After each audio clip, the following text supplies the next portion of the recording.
Sexual violence is a worldwide crisis, and Nigeria is no exception.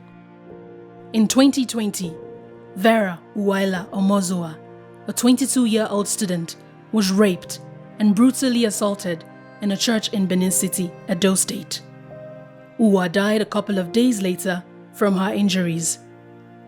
Not long afterwards, 18-year-old Barakat Bello was raped and murdered in her home by unknown assailants in Ibadan, Oyo State. In Lagos State, an 11-year-old girl, Favor Okechukwu, was gang raped to death. These are but a few instances of brutal rape and murder cases all over the country. I was raped when I'm 12 years old by our neighbor, and I later had a baby. When I was raped, my daddy now report to his friend who is a policeman. At the police station, the police officer take my statement. As he take my statement, so he now arrest the man who raped me. Now so we should go back home and settle it. If we cannot settle it, let us come back next Monday. When we go back to the police station next Monday, the rest policeman, they now take me to a dark room. They now tell me to lay down. As they tell me to lay down, one who handcuff, one who slippers. When I mention the person that raped me, now I should stop mentioning the person that raped me. So let me mention another person's name. So the police hospital now say if I not mention another person's name, so they will lock me inside prison. I will not see my mommy and my daddy again. Because of fear, I now mention another person's name. This 13-year-old survivor of rape is yet to get justice. The rape resulted in an unwanted pregnancy. Now a teenage mother, she is unable to continue with her education and is on the run for her life from her assaulter. We have so many cases that were reported, for instance, during the COVID lockdown, that are still trapped in the legal departments of these places. Children who were raped during the lockdown and got pregnant, and they have no idea, absolutely no idea, what the situation is with their cases. And so the different degrees of inhumaneness that victims of sexual and gender-based violence continually are exposed to in their quest to access justice, I mean, it's heart-wrenching. Sexual and gender-based violence is an emergency. Let's stop treating it as a favor that civil servants do. My experience with the police was very horrible. On the 22nd of January 2021, I was raped by my neighbor, a married man. After I was raped, I went to my sister. I told her the incident of what happened that night, and we wanted to go by the law. So we went to the police station to report the case that night. Before they started the investigation, they called a police female officer to confirm if I was actually raped that night. She asked me to remove my pant, and then she put her hand in my private parts. Before they could come over with us to the house, they requested for money for transportation. Some of the police officers were making mockery of me, like, did you enjoy it? It's not easy. It's never easy without you not having someone around you to speak for you, let's say a lawyer or someone in human rights and any other organization. It's really hard because the police will never listen to you. They won't even allow you to express how you feel. Even if you are crying, they will tell you to keep quiet. Are you the only one that this incident has happened to? It has happened to other people too. I don't want to even go to the police station again. Due to that statement, I started feeling like it was all my fault.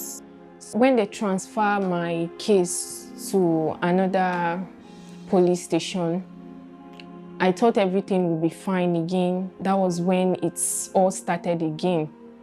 The IPO they assigned to me requested for money. If you need justice, you have to bring money to get justice. That was what she told us.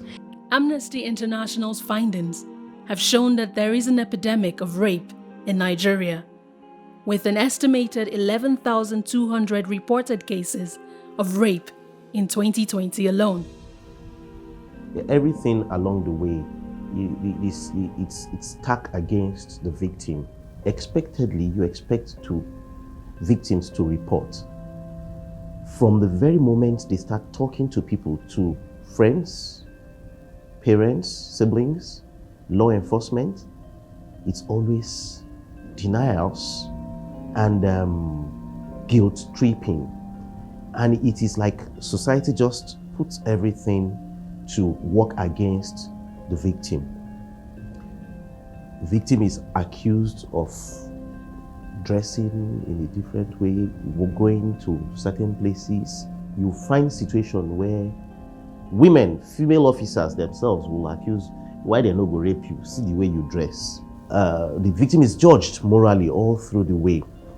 Law enforcement, they make it even more difficult for people to report. And in a lot of cases, you find situations where the law enforcement even try to see how they can compound cases of rape. And you wonder, okay, you should just settle this matter.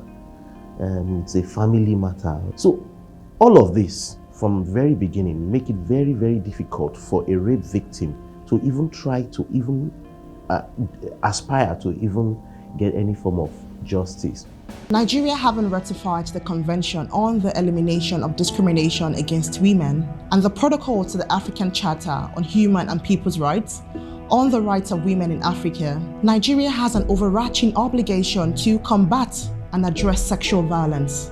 Nigeria is obliged to take measures to ensure that there are survivor-friendly mechanisms to encourage reporting of rape by survivors. The Nigeria Police, NAPTIP, the Ministry of Women Affairs, the Ministry of Justice, and other government agencies or departments working with survivors must approach survivors in a gender-sensitive manner and in compliance with international human rights laws and standards. Rape must be thoroughly and promptly investigated. Perpetrators of rape must be prosecuted and, if convicted, sanctioned with the right penalties. It is also very important for Nigeria to ensure that survivors are provided with legal, medical, psychosocial support and effective reparation. Nigeria must amend discriminatory laws that are existing when it comes to sexual violence. Nigeria must also ensure that the Violence Against Persons Prohibition Act is domesticated, enforced, and effectively implemented in all states across Nigeria. This obligation for Nigeria is an obligation of an immediate nature, and delays cannot be justified on any grounds, be it economic, religious, or cultural grounds. Justice for me is, I want him to be tried, I want him to be convicted to protect other girls in the society. I want justice. I want the man that raped me to go to prison, so me and my baby will have freedom. Amnesty International continues to demand justice for victims of rape.